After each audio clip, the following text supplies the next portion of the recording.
Hello students, I hope this video finds you well. Now that we have completed our volleyball unit, we will be moving on to our basketball unit.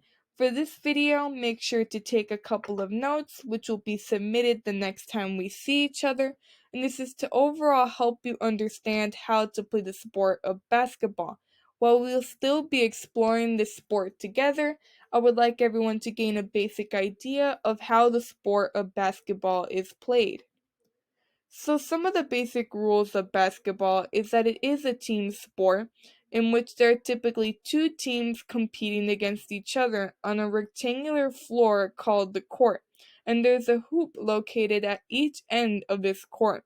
The court is divided into two main sections by the midcourt line. This ball is moved down the court toward the basket by passing or dribbling. The team with the ball is called offense, and the team without the ball is called defense. Both teams will try to steal the ball, win some shots, deflect passes, and garner some rebounds. This is a basic overview of a basketball court. As mentioned, the midcourt line can be found at the very center of the court. The baseline is the limit lines in which the basketball game must be played. And then we have this unique three-point arc, which I'll explain in the next slide. So to win some points in basketball, when a team makes a basket, they score 2 points, and the ball goes to the other team. If a basket or field goal is made outside of the three-point arc, then that basket is worth 3 points. A free throw is worth 1 point. Free throws tend to be awarded to a team according formats of the game or involving the number of fouls committed.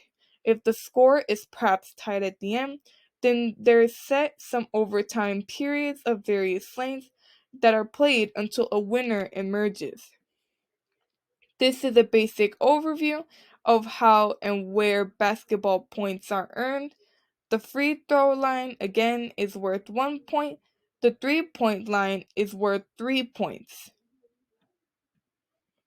So for a basketball assignment and tip-off, how will we start off each game of basketball? Well, each team is assigned a basket or goal to defend. The other basket will be their scoring basket, which they will have to move towards by passing or dribbling with their team members. Throughout the game, the goals will be switched. The team will begin with one player from each team at center court. A referee will toss the ball straight up between the two, and the player that gets their hands on the ball first will tip it to a teammate. This is called the tip-off and how we will start each game. This is a basic YouTube video of how to play basketball.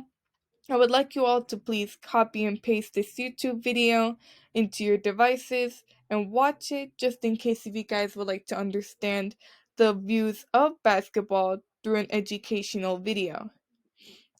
So now it's time to talk about fouls and violations in basketball. So fouls typically tend to include any type of illegal physical contact in a game of basketball, such as hitting, pushing, slapping, or even charging. Violations are those that perhaps they're common mistakes made in basketball, but they are also mistakes that must be avoided, such as walking or carrying the ball for longer sets of periods in the game, or you double dribble or simply held the ball for too long. Now remember, we want to play fair in a game of basketball. We certainly don't want to have any fouls or violations because, as mentioned in the past slide, a foul may earn your opponent's team a free throw line. So for the player positions, typically at the center, they're generally positioned near the basket. Depending on how many members are in your team, there can be different types of positions for each member. There is the center offensive, which is their goal is to be open for a pass to shoot. There is a center defensive, which their main responsibility is to keep opponents from shooting. There is forward offensive, which they're responsible to be free for a pass. There's forward defensive, which is responsible for preventing drives to the goal. Then there's the guard offensive, which is in charge of dribbling, passing, and are skilled at driving the basketball to shoot from a perimeter. There's guard defensive, which is responsible for stealing passes and preventing drives to the hoop. We will get into this soon, where as team members, you will work together to see how you will position yourselves in a typical basketball game. Now, this is a basic overview of what I was speaking of in regards to basketball positions.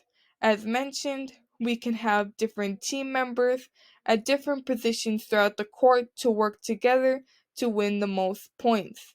We have the point guard, the shooting guard, the small forward, the power forward, and the center.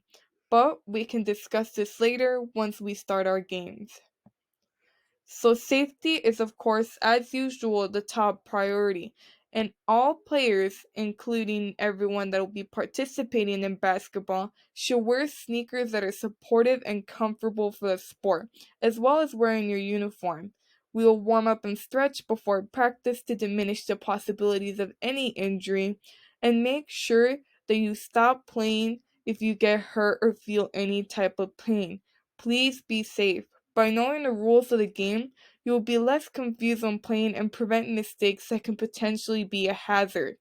Now, the court must be in good condition to play, so if it is not, please make sure to communicate accordingly with your teacher, and so we can avoid playing on any parts of the court that may be dangerous. This is another fun YouTube video that you guys can watch, and is simply talking about the basketball rules that I've already explained in this presentation, but it can also be useful to watch based off of a media style educational video. Okay, that just about does it for explaining the basketball rules. Now remember, I hope you took notes while we were